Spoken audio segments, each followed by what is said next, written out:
Hey friends, it's Kurt from Transformative Journeys. So the last time I spoke to you a little bit about the hero's journey and why we use it on Transformative Journeys and where it came from Joseph Campbell, was the person who really identified the idea of the hero's journey, this conceptual story arc that is common across cultures, across geographies, across time, that really describes how people change and how people find who they're really meant to be. So last time we talked briefly about just a couple of the milestones. First, the hero in the mundane life, living the life they're living today, accepting it but not really wholly satisfied with it. Then next step is typically the call to adventure. Something happens that beckons the protagonist, or the hero in this construct, beckons the protagonist to do something different, to go on an adventure. And then frequently there is a refusal of the call. The protagonist feels like they can't leave where they are. They've got too many commitments, too many things they have to do. And so they turn down the call.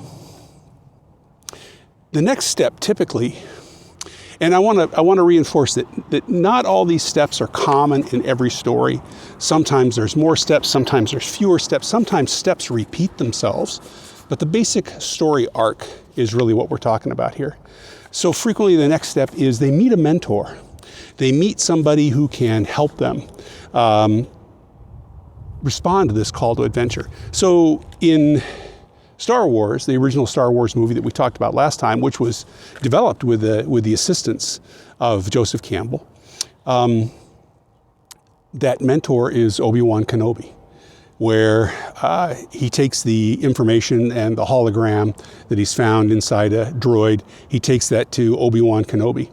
And with the help, the advice, the support of the mentor, the hero is then ready to take the next step, which is crossing the threshold from the known world into the unknown world. And the classic example of that in the first story or the first of the Star Wars movies is what I call the Star Wars Cafe, where you see all those wild creatures and the band playing in the background, and this is then where you sort of come up to the next stage, which is the tests, meeting allies, meeting enemies. And probably the first test is when he's actually with Obi-Wan Kenobi and the droids, and Obi-Wan tells the stormtroopers, the Imperial stormtroopers, these are not the droids you're looking for. That's the first test. And Obi-Wan sort of takes that test for him. But you also meet allies. And in that cafe, that's where he meets Han Solo and Chewie. And then you also begin to encounter enemies. So that would be the next step after that.